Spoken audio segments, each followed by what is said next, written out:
All right, Shalom Akim. First and foremost, I want to give all praises, honor, and glory to Yahweh Bashim Yahushai, Bahashem Rakakwadash, and double honors to the elder apostles of Great Millstone, and citations to all the Akim out there pushing the word of Yahweh Bashim Yahushai, Bahashem Rakakwadash in truth and in sincerity. Yahweh Bashim Yahushai, Bahashem Rakakwadash, Barakatam to you all.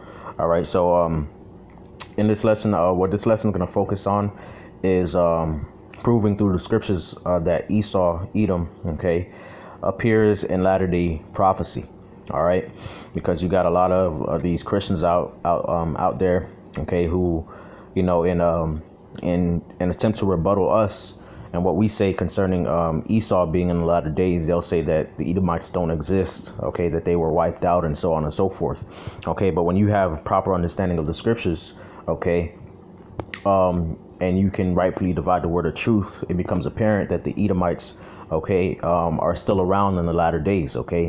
And the nation of Edom, Esau, is who the world or people know as so-called white people or so-called Caucasian people. But they're really the descendants of the biblical man figure. Esau, Edom, the twin brother of Jacob. And he had children, and they were known as the Edomites. And that's what these so-called white people are. The self-proclaimed white man, he is a descendant, of that nation, of those people. All right, he is that people. All right, so that's what this lesson is going to focus in on today.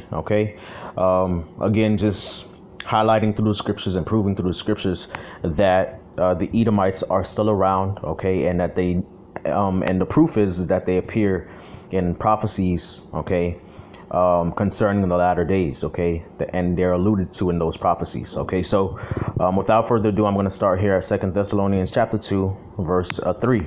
It says, and let no man deceive you by any means, for that day shall not come, except there come a falling away first, and that man of sin be revealed, the son of perdition, who opposeth and exalteth himself above all that is called God, or that is worshipped, so that he as the Most High sitteth in the temple of the Most High, shewing himself that he is the Most High. And who is that man of sin? That man of sin, that son of perdition, is talking about Esau, Edom.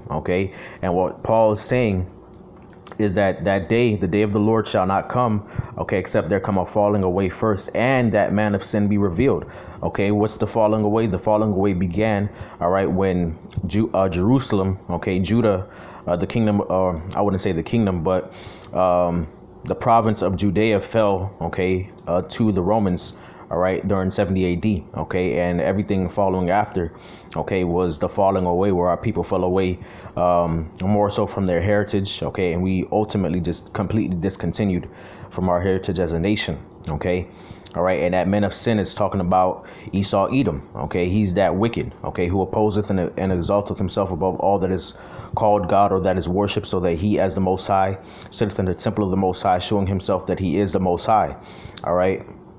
It says, remember ye not that when I was yet with you, I told you these things, and now ye know what withholdeth, that he might be revealed in his time. Because everything has a time, under the heavens. The Most High has a time to build up, to pluck down, and he has a time to reveal who the wicked is, man. And we're living in the times where the Lord is going to reveal this wicked, this man of sin.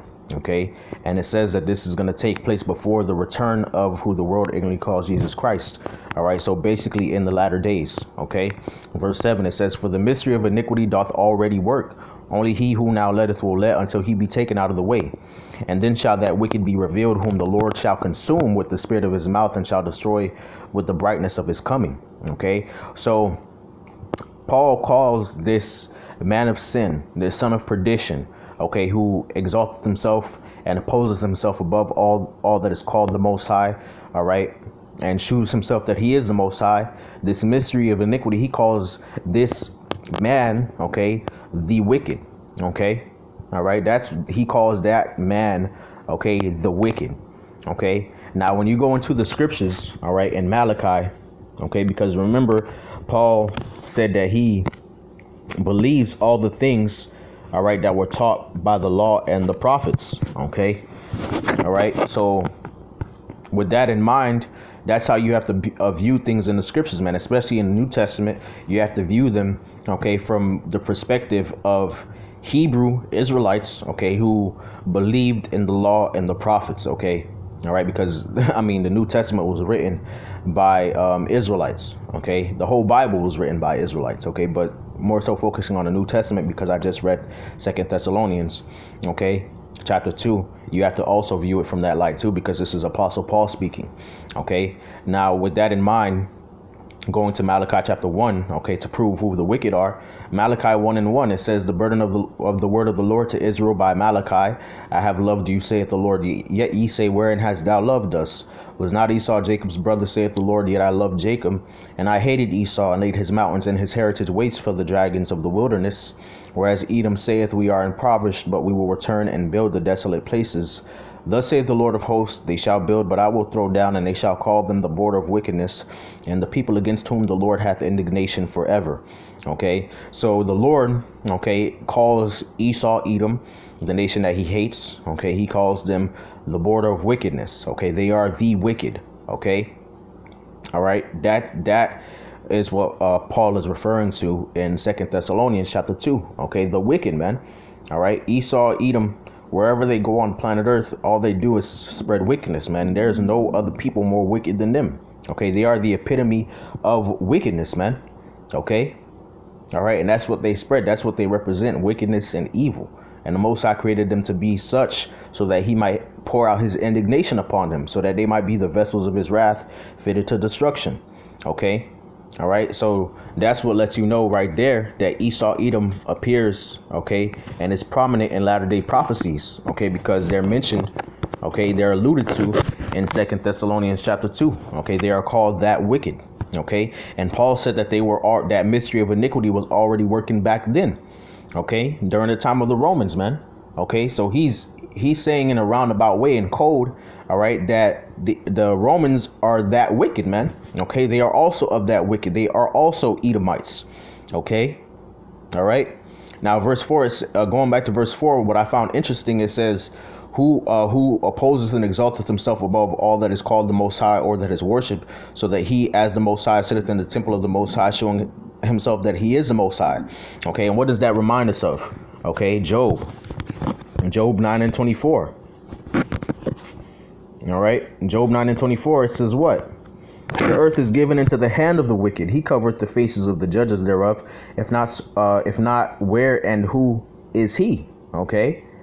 All right. So Job says that the earth was given into the hand of the wicked. It is given into the hand of the wicked. And we figured out that the Edomites are the wicked, man. Okay. And according to Thessalonians, they oppose themselves and exalt themselves above the Most High. All right. And that they shew themselves that they are the Most High, man. Okay. Going into what? Them covering the faces of the judges thereof. Okay. Painting themselves to be the image of the Most High and the Son. Okay. And his Son and the angels, man. All right. You go on Google and you type in God. What's going to pop up? You're going to see a so-called white man pop up, man. Okay. That's what you're going to see pop up. Let's go for it. God. Let's type in God and see what comes up on Google and Google Images.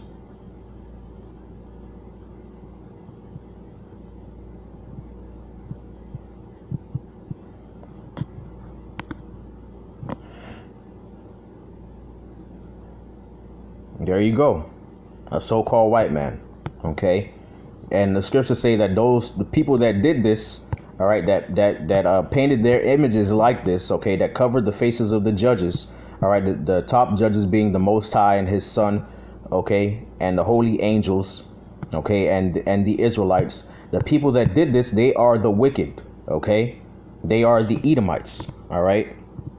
And according to Thessalonians, all right, they would play a central role in the latter days. Okay, they would play an essential role. Okay, in pretty much being a sign of the Lord's return. Okay, because Paul says that that day shall not come except that man of sin be revealed, that son of perdition. Okay, that wicked. Okay, the Edomites. All right, so before the Yahushua comes back, these people that are doing these things are going to be revealed. They're going to be exposed, man. Okay. And it's interesting. It says that he may be revealed at at his time. What does that link you to, man? And I even have these precepts. Some of these precepts I'm bringing out lined up, man. But the spirit flowing, man. Okay. Obadiah chapter 1 verse 6. That's what that reminds me of. How are the things of Esau searched out, and how are his hidden things sought up, man? Esau is being exposed, man. Okay. He's being exposed for being the devil. All right. For being the liar that he is, man. For being the demon that he is, man. For being the Edomites. Okay. All right, let's go to Isaiah 47. Okay, Isaiah 47. This is concerning the daughter of Babylon, which is also another name for the Edomites. When you go to Psalm, all right, Psalm, I believe 137.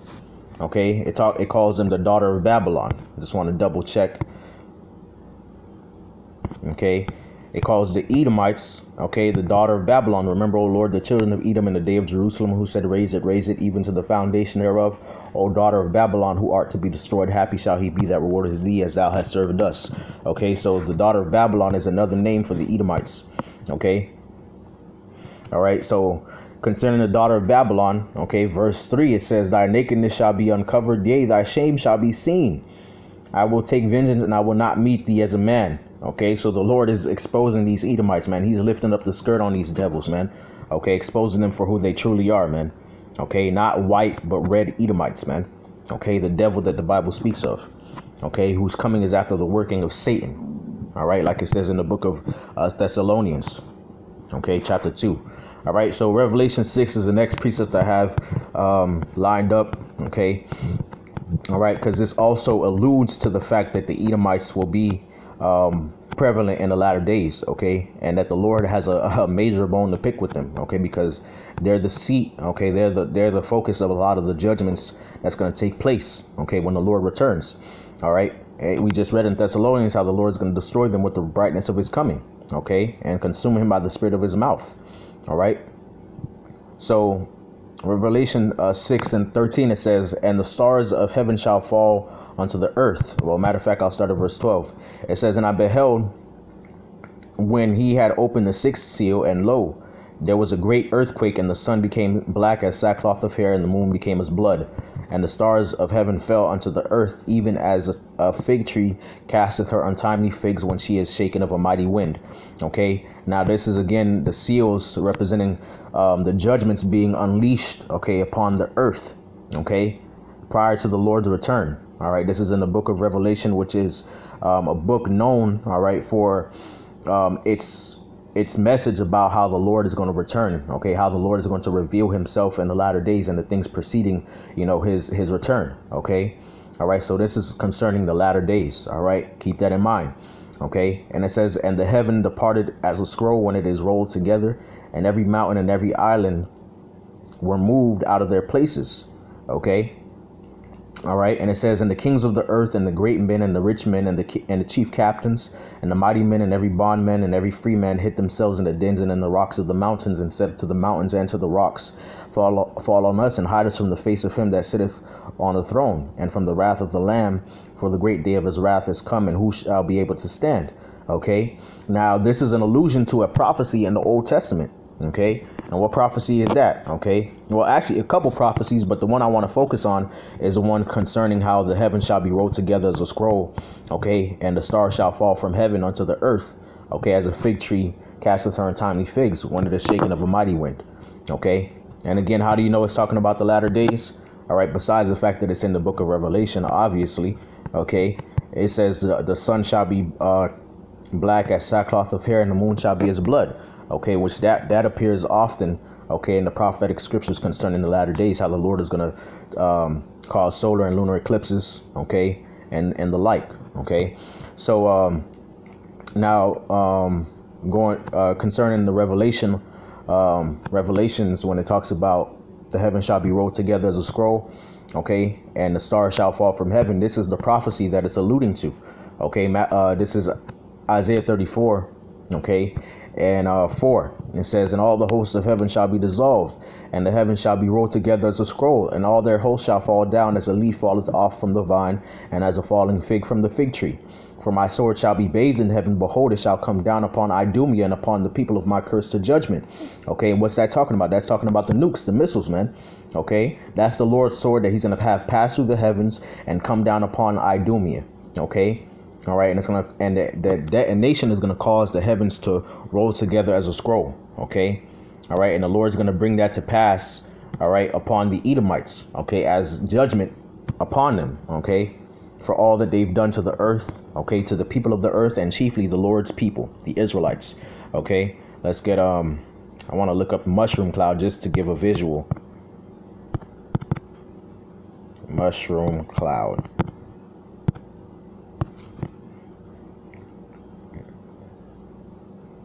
Okay, just to give the visual of the heavens being rolled together as a scroll.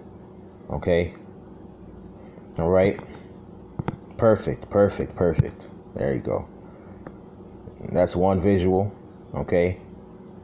You see how the detonation goes off, and then you see how the clouds roll together, man. Okay, how they're bunched up together.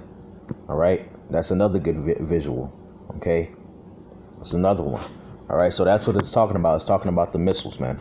Okay, that the Lord is going to use in these latter days to judge the Edomites. Okay. All right. Now, mind you, this precept, okay, this prophecy is alluded to in the book of Revelation, okay, which is known, all right, amongst believers and non-believers, okay, to be a book that is very much intertwined with the latter days, okay, and the return of who the world calls Jesus Christ. All right. So if this prophecy is alluded to in the book of Revelation, and this prophecy is the focus and the subject of this prophecy is the judgment upon the Edomites. OK, that would mean that the Edomites exist in the latter days, man. OK, and they're awaiting their judgment from the Heavenly Father by way of thermonuclear missiles, man. OK, verse 6, it says, the sword of the Lord is filled with blood. It is made fat with fatness, and with the blood of lambs and of goats, with the fat of the kidneys of rams, for the Lord hath a sacrifice in Bozrah and a great slaughter in the land of Idumea. Okay. All right. Let's move forward. Okay. Let's keep the ball rolling. Revelation 19. Okay. This is also concerning the return of the Lord. Okay. All right. All right. Matter of fact, before I even go there, Salakia.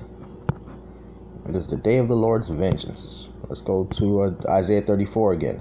Just to, drive the point further home. Okay, verse 8.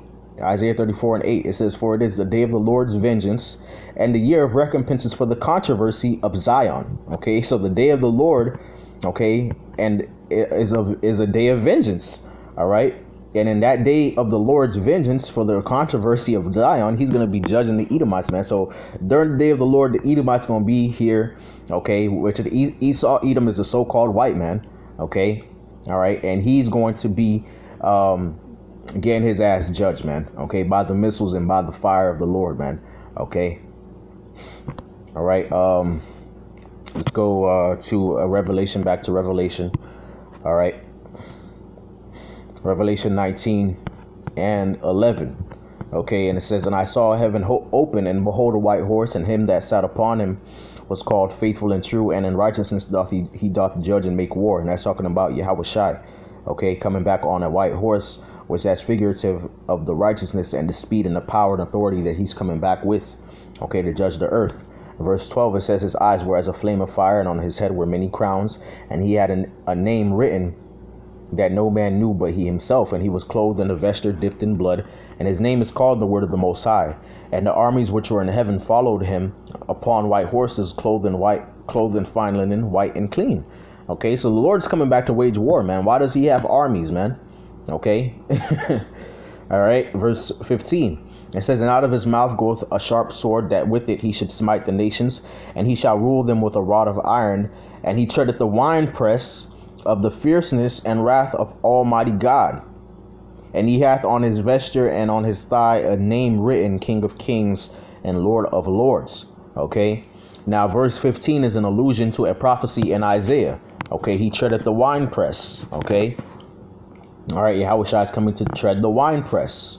Okay, all right, he's going to come back to put a lot of people to death. Okay, Isaiah 63:1. This is where it's referring to. Okay, Isaiah 63:1. It says, "Who is this that cometh from Edom with dyed garments from Basra? This that is glorious in his apparel, traveling in the greatness of his strength, I that speak in righteousness, mighty to save." Okay, and that's talking about Yahushua. Okay, he's the one who speaks in righteousness. He's the one who is mighty to save. Okay, and it says that he's coming from Edom with dyed garments from Basra.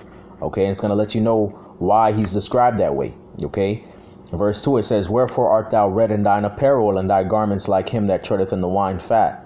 I have trodden the winepress alone, and of the people there was none with me. For I will tread them in mine anger, and trample them in my fury. And their blood shall be sprinkled upon my garments, and I will stain all my raiment. For the day of vengeance is in my heart, and the year of my redeemed is come." Okay, so the Lord, he basically, what's this prophecy talking about? It's talking about how the Lord is going to come back.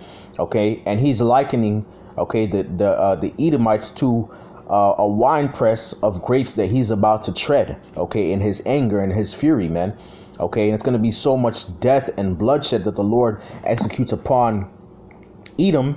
Okay, that the prophet Isaiah, all right, he's likening it to, and he's envisioning it as the Lord having his garments stained by the blood of grapes. Okay, all right, but that the blood of the grapes is really supposed to represent the death, okay, of the Edomites. Okay, the judgment of the Edomites. All right.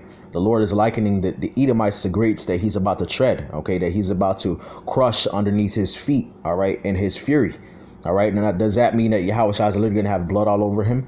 No, it's just a parable, okay, all right. But the point is, this is alluded to in Revelation 19, okay, the judgment of the Edomites, okay, by the power and by the fury of Yahushua, okay, who the world ignorantly calls Jesus Christ. Okay, and why would that be if the Edomites were not still here in the latter days awaiting their judgment, man? Okay, why would that be? Okay, all right, there's no reason why. Okay, the Edomites are still around, okay, and they are that wicked, okay, that is being revealed in this time, all right, and he is in rulership, man. Okay, he is in rulership, he's in power right now in these latter days. Matter of fact, let's go to Thessalonians chapter 2. All right, the scriptures say the earth is given into the hand of the wicked. Okay, so that lets you know that the wicked are in rule in these latter days, man. Okay, the Edomites. Okay. All right, but let's go to 2 Thessalonians chapter 2, verse 7. It says, "For the mystery of iniquity doth already work. Only he who now letteth will let until he be taken out of the way. Then shall that wicked be revealed, whom the Lord shall consume with the spirit of his mouth, and shall destroy with the brightness of his coming." Okay, so this is letting you know that the wicked are going to be in rulership, okay, in the latter days prior to the Lord coming back, and the Lord is going to take them out of the way. Okay, all right, he's going to destroy them, okay, when he comes back. All right, so that was about it. Those are all the precepts that I had. Lord willing, this video is edifying to the elect. I want to give all praises, honor, and glory to Yahweh Bashim Yahushai, Bahashem Makakodash, and double honors to the elder apostles of Great Millstone, and citations to all the Akim out there pushing the word of Yahweh Bashim Yahushai, Bahashem Makakodash, in truth and sincerity. Yahweh Bashim Yahushai, Bahashem Makakodash, Brakathams you all. And with that, I want to say Shalom.